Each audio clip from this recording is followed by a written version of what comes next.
Let's be honest, most of that excitement is because of Ja Morant. It's highlight after highlight, night after night. And he said in a recent walk-off interview, he doesn't fear anybody in the NBA, no matter who they are, how big they are. He's going to attack them all the same. And the Grizzlies as a whole have really adopted his fearless mentality. Give Desmond Bane, for example, in that Lakers win, there was a point in the second quarter where he exchanged some words with LeBron James, and he responded by scoring 7 straight points and getting a steal. What makes so many Olympic stories great are the journey athletes go on to make it to the world stage. Just 5 years ago, Abbeville's Shelby McEwen was playing college basketball at Northwest Mississippi. Today, he solidified his spot as one of the best high jumpers in the world. Penny, there was a point in that half where you held them scoreless for 6 minutes. What were you guys doing defensively that you want to see the rest of the game?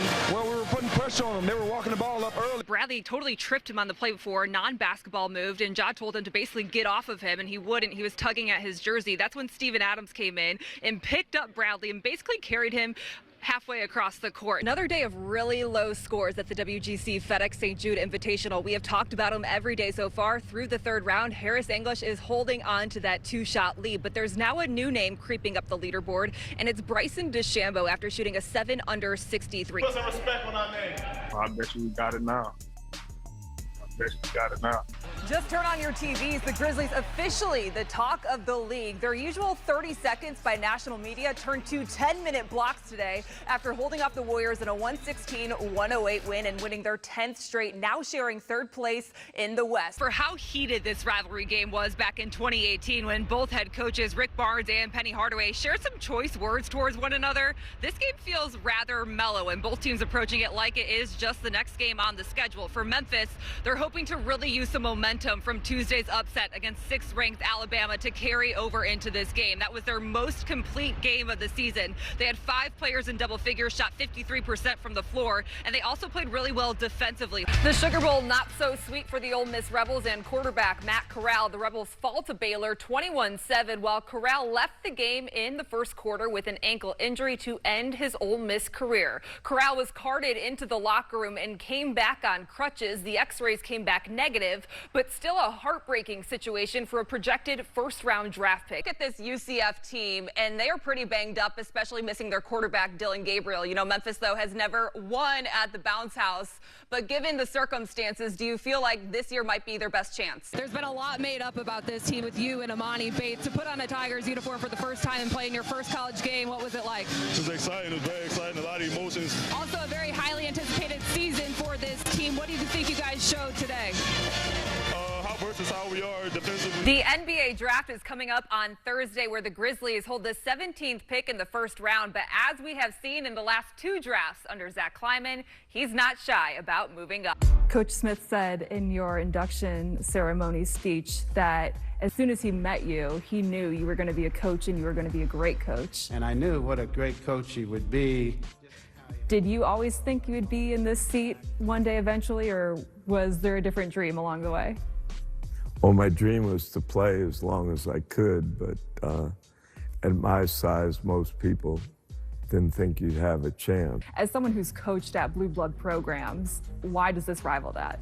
I didn't take the job, not because it wasn't a great opportunity, but Coach Calipari worked with me at Kansas and then came back with me after he left the Nets. There's a playoff feel surrounding this Grizzlies team right now here in Memphis as they ride that 11-game win streak. But tonight, the entire country is going to be able to see why this team is so exciting as they host the Mavs for a nationally televised game. Yeah, they're going to be tuning in to see Ja Morant, but they're quickly going to find out this is a roster made up of playmakers. You look at John Concha from last night, who really kept the Grizzlies in the game and kept that winning streak alive with a win over the Timberwolves. That's a guy that went undrafted just a few years ago and now has turned into a key rotation piece on this Grizzlies team, going off for 15 points and 17 rebounds. 2021, the year a group of 5 team finally made the college football playoffs. Cincinnati going undefeated to lock in the 4 seed, representing the AAC, which is also good for the University of Memphis. Cincinnati taking on 1 seed Alabama, and the Goodyear Cotton Bowl winner plays the winner of Georgia-Michigan in the national championship. The Crimson Tide side get the ball first, and they're running it all over the Bearcats to get inside the 10. That's when Heisman winner Bryce Young hit Slade Bolden for a Bama score. 7-0 Alabama, and Cincinnati on 4th and goal will elect to kick a field goal. The kick is good from 33 yards out. 10-3 Bama before half. Aloha, guys. It's very nice here in Hawaii today. It's day 3 of the Tigers prep before the Rainbow Warriors matchup on Christmas Eve. So they are starting to ramp up practices, which means a lot of their fun happened already, and that was last night. We told you about the luau they were going to have, and we were taking those bets on who would be the best hula dancer on the team. We finally got the answers for you. Free ball opportunity for Memphis. They were on the outside. Crescenzo dug up.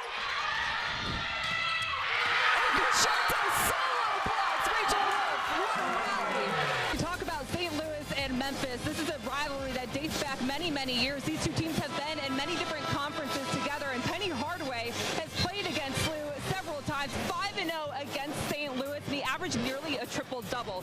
22 points, 10 rebounds, and 6 assists, filling up the stat sheet in a lot of different ways. And today at shoot-around, he showed Amani Bates those stats, and Amani said, "When did you do this?" And Penny Hardaway said, "Those games are what made me a lottery pick." We were told there was an emergency meeting called, and a lot of the players started thinking, why is this meeting being called? But we heard leading up to today that Hawaii was dealing with a handful of COVID issues, anywhere from 16 to 20 players possibly. And so they started thinking, that might be the case, and it turns out that is the case. Hawaii also cited not only the COVID issues, but transfers and injuries as the reason they decided to back out of this game. When Raven Saunders steps into the ring, there's no messing around. She's called the Hulk for a reason. The Hulk is one of those people, it's like, you don't mess with the Hulk. People know off rip, if you see the Hulk, you're going the opposite way. Her persona on display at the track and field Olympic trials. Saunders threw her first personal best in 4 years, 19.96 meters. A second place finish good enough to qualify her for Team USA. As athletes, we always look to be number one. We always look to be the best. It's nice to know that I have it in the tank, but the end goal is winning an Olympic gold medal. Ah, come on, man! Saunders is big on self-motivation. I'm hyping myself up and reassuring myself that I can get it done, telling myself that you can't take this moment or this one throw for granted. Ah! There we go! Come on! Because this may be all that you have. This will be Saunders' second trip to the Olympic Games. In Rio in 2016, she placed 5th in shot put while on the Ole Miss track and field team. After 3 years as a Rebel, she was a 4-time NCAA champion, 3-time SEC champion, and an Olympian. Ah! Come on! Come on! On the outside, a life full of titles and talent. But on the inside, she felt empty.